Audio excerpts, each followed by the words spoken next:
Cartel Wives, Chapter 10. Here we go. The ultimate betrayal.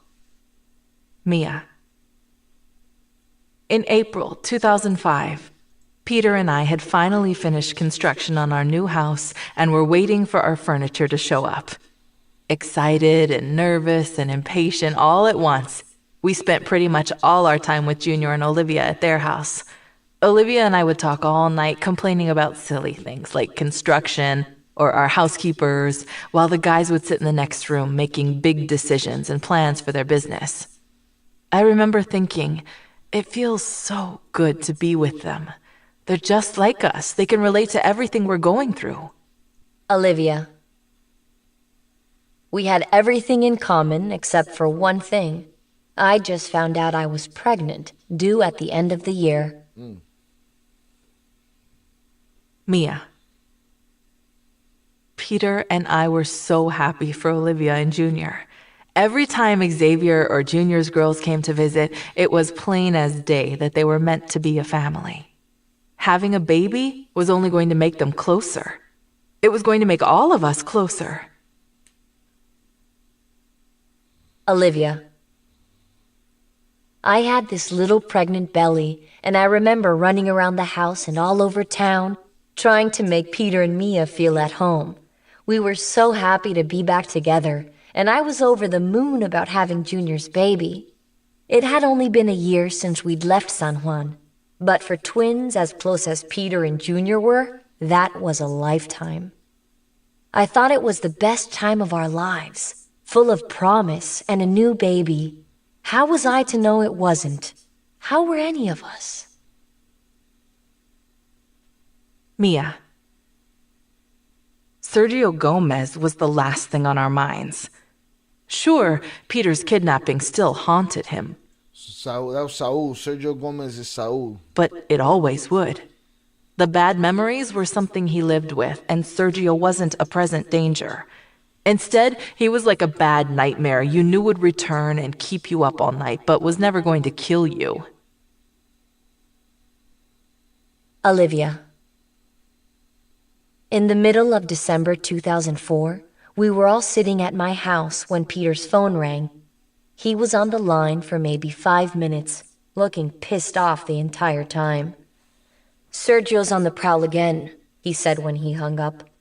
He kidnapped one of our couriers and raided a couple of stash houses.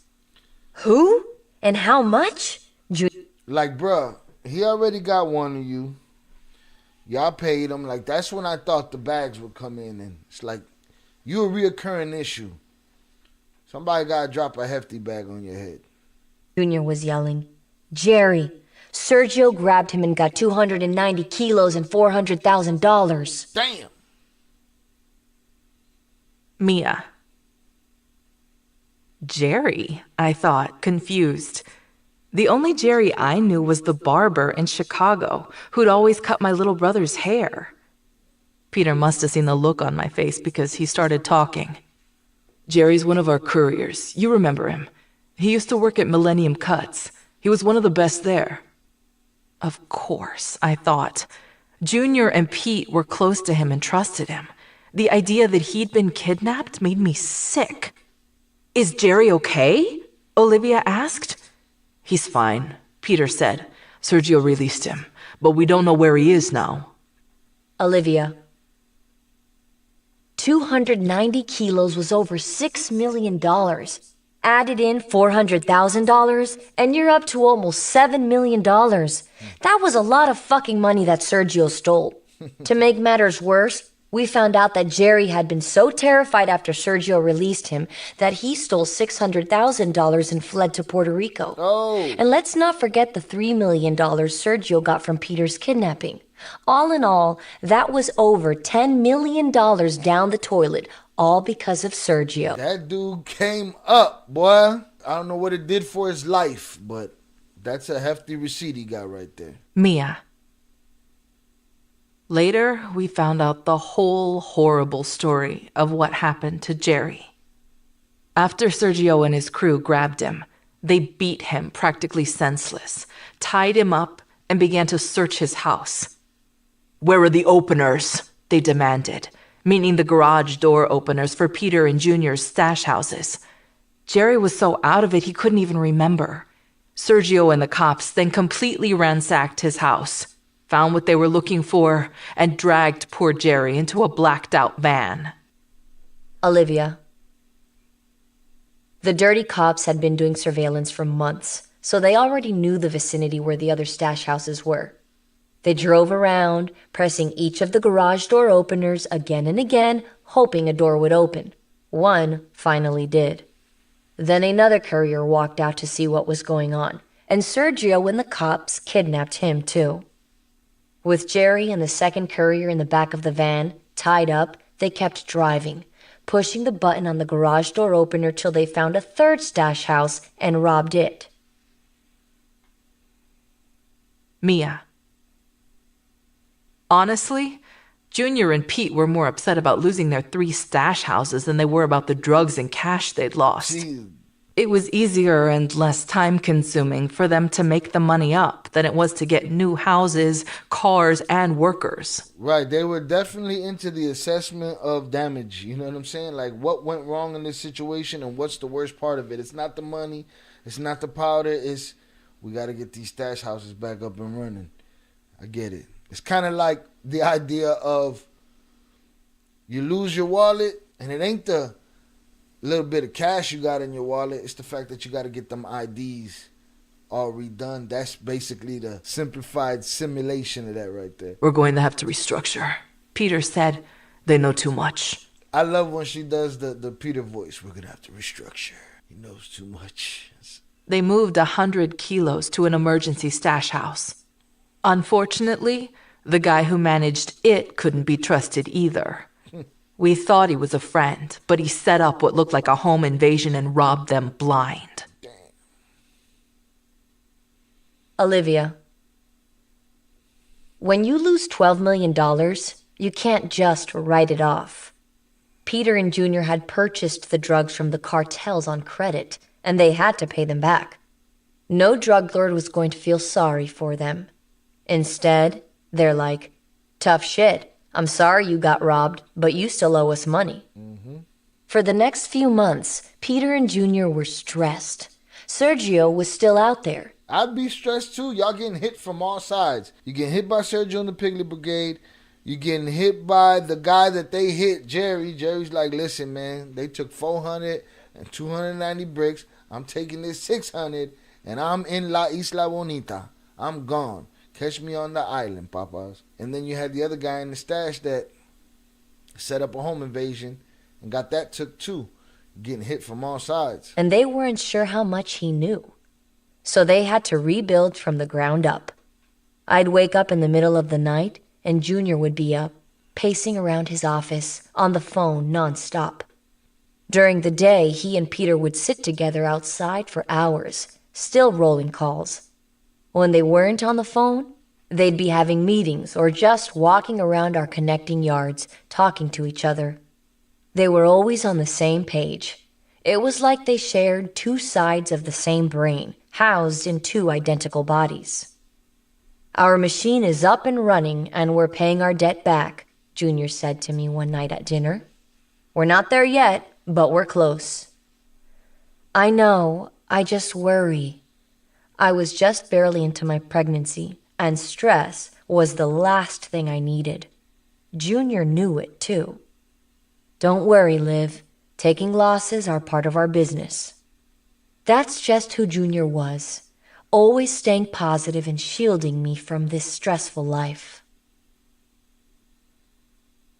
Mia. Pablo, who we all called Uncle Pablo, was the person collecting their payments and handing them over to the cartels. Pablo was an older man, probably in his late 60s, who lived near San Juan, but had spent a lot of time in Chicago. He wasn't just a colleague, he was practically family. Olivia. I'd met Pablo back when I was first with Junior. He was always with the 2 of us, going out to the clubs or to these big private dinners we'd have. We even took Pablo and his son Tony to a fight in Vegas once. That time, Junior rented out a few floors of the Mandalay Bay. I'd been under the impression that he was Peter and Junior's uncle, but he wasn't. Instead, he was their supplier, which explained why they were inseparable. He was one of their main connections to the cartels since he got the drugs for them. So this has got to be Tío Lupe. Filthy old Tío Lupe.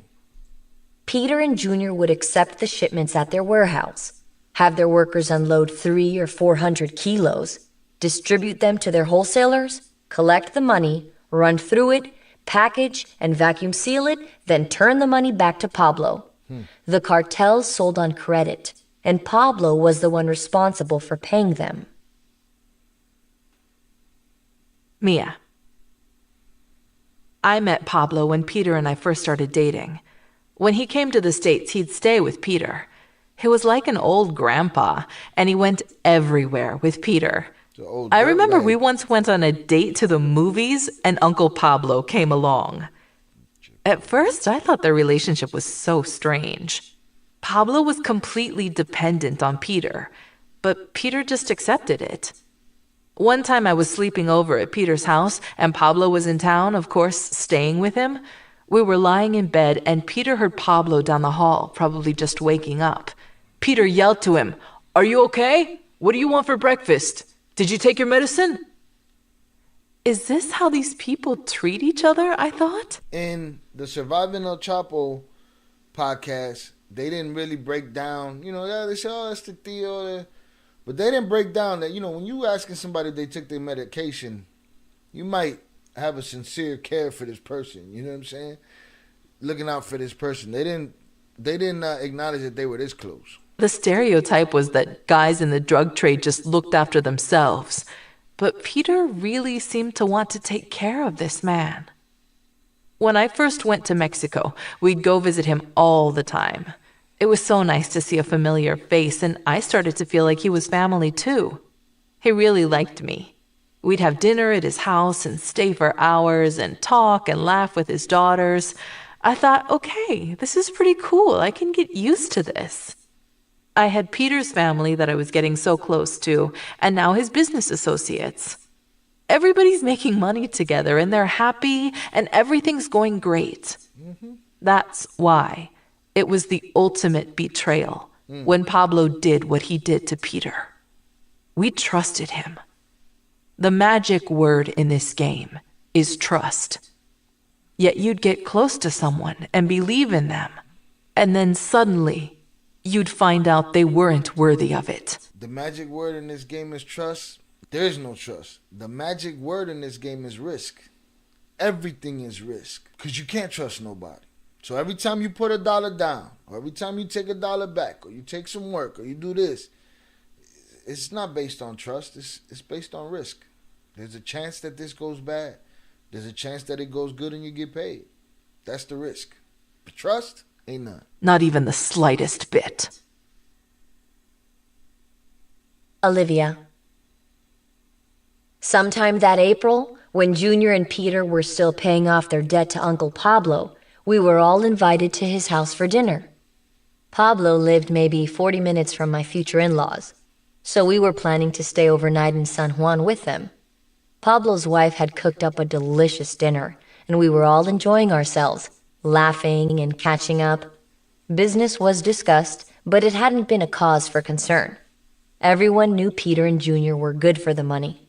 That's why I thought it was so strange when Pablo suddenly got serious and began talking. "I want to propose something to you," he said. Junior was as confused as I was. "Is this about the debt?" "Sort of. Hear me out." He sat up straight. "I've been good to you for so many years, and you're doing very well for yourselves. It takes people a lifetime to acquire what took you less than a year. You owe a lot to me."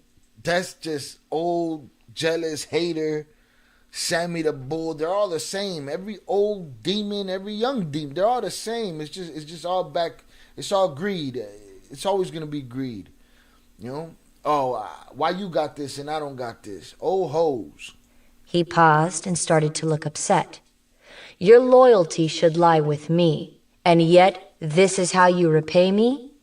Junior stopped short. "What do you mean, Tío?" Even though you've been paying off your debt, your business that you've set up in Chicago is worth more to me than your money. You're in my country now, so I'll make the rules. I'll take over your business, and you can come work for me." Pete looked furious. "Excuse me?" Then he added, "A mí no me mandas," which means, "You don't send for me," or just, "I don't work for you." "You can just sign over your warehouses and let your employees know I'm the boss." Yo, he's wildin'. So this is a totally different picture than what we got in Surviving El Chapo. Surviving El Chapo was not this. It was, yeah, they didn't get into this detail of the conversation. Wow. He's wildin'. He wants everything. Just greed. Pablo said, "You'll still have big jobs, of course, big responsibilities." Junior and Peter looked at each other like Uncle Pablo had lost his fucking mind, which, of course, he had. They had to be thinking at that point, now we got to smoke Tio Pablo. But if you didn't smoke Saul and you didn't smoke this one, that one, and the other one, is this probably why Tio Pablo thinks he got the... I mean, I'm sure Tio Pablo feels like he could do that to anybody. Or Tio Lupe, old dirty ass. They had put their blood, sweat, and tears into their business, and no one was taking that away from them. Right. Junior slammed his fists on the table. Ownership. "You can go to hell, Pablo. We've worked too hard and too long for you to dictate what we can and can't do. We built this shit from the ground up without you. This is our business. We put this together, not you." At the same time, Junior and Peter pushed back their chairs and motioned for us to get up. We didn't even finish our dinners. We just thanked Pablo's wife and walked out. Mia. Maybe we should have known that when Pablo saw Junior and Peter buying properties, horses, and land, something in him changed, and he'd become envious of them. Nothing changed. He was always the same greedy old hoe that he was. It just manifested. It finally came out and set its sights on them. I'm sure many of the people that he's dealt with in his life, when it was their time, boom, it set the sights on them. An old dog is an old dog, an old greedy dog. He just sitting there watching you. Nah, dogs are better than that. I can't even put that on dogs. But he's just sitting there watching you build up and grow and thinking, I'm going to come take that. I think I should take that. I deserve that. Why? Maybe we should have realized that he was furious at Peter and Junior because they'd stopped receiving shipments from him. After all, once they'd arrived in Mexico, so many doors opened up for them that they decided to work with other connects. Or possibly, we could have gotten into Pablo's head and figured out that he couldn't stand that Peter and Junior were younger, smarter, and more worldly than him. That's it. That they'd been in Mexico for less than a year. That's and it. were already making more money than he ever would. Just an old hater. The same thing with Sammy the Bull. Just an old hater. That's all it is. Olivia.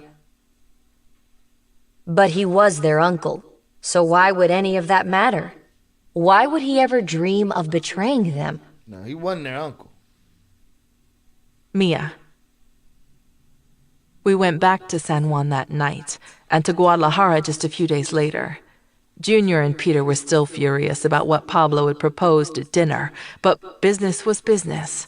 So I wasn't surprised when Peter told me one morning that he had to go meet with him. "We have to do the cuentas," he said. Cuentas were the accounts. "Junior and I have been arguing with Pablo about what we still owe. Tio says one thing and Junior and I say another. Tio's totally off, so I need to go to his house to settle it."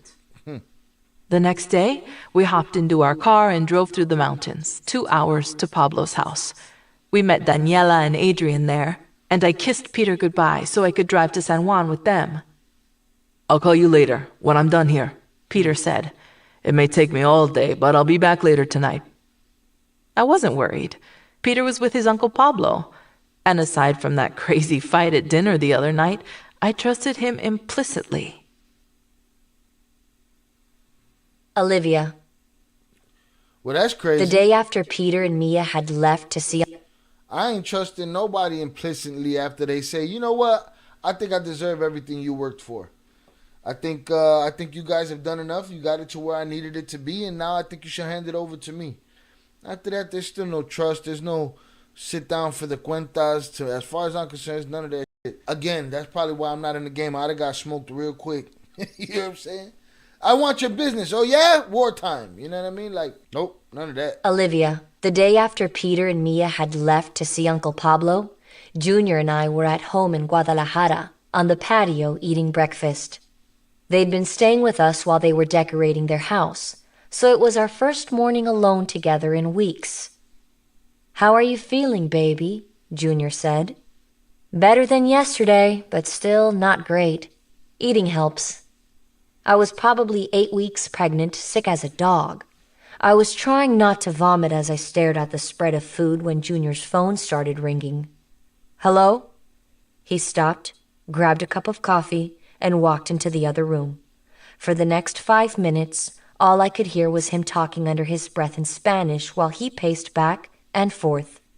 When he came back into the kitchen, he was visibly in shock. "Are you okay? What the hell's going on?" I asked. "Somebody kidnapped my brother. They also took Pablo and Tony. Just grabbed them from Pablo's house. They're demanding $10 million, and they'll kill them all if they don't get it." "Fuck," I said as I felt a pain in the pit of my stomach. "I can't believe this is happening again to him," Junior said.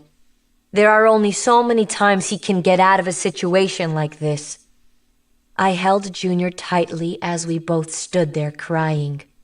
I knew he was right. You just don't get kidnapped twice and make it out okay. Nobody's that lucky, even somebody as smart and strong as Peter. Mind you, this ain't even the last time. Peter got it again when the police snatched him up from I think they were in a club or something. The police snatched him up and Mencho had to come save their ass. The luck is crazy, but the scars are forever. Then I thought of Mia, and my heart sank.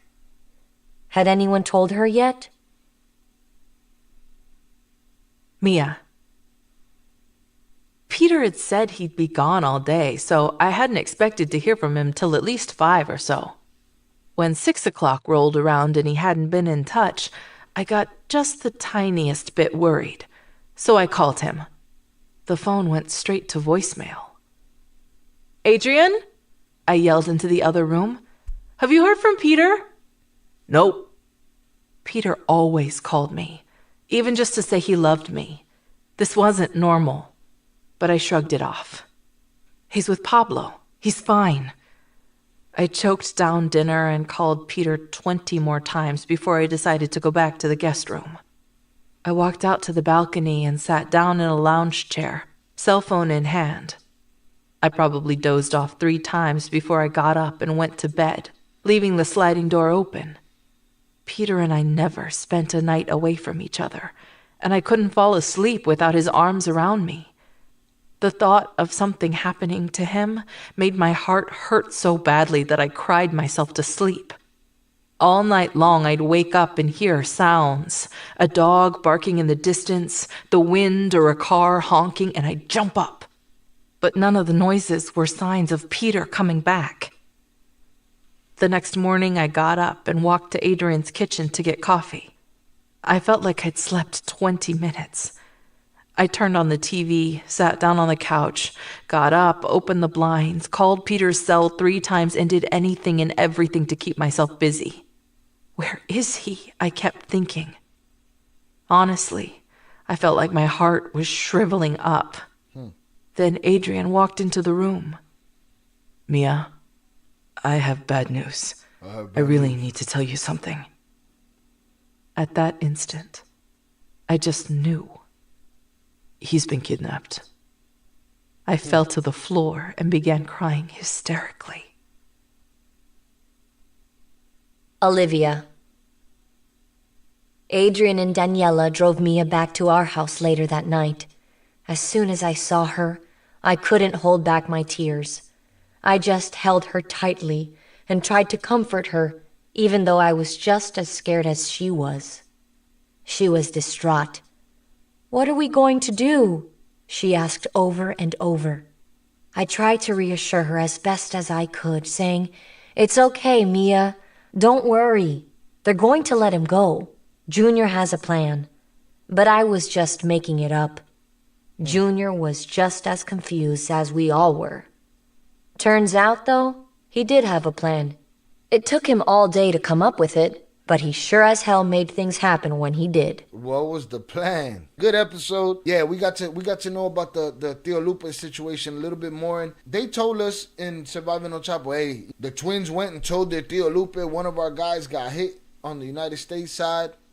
We need to stop everything. This is what we do when we get hit and we get robbed for something. We stop everything.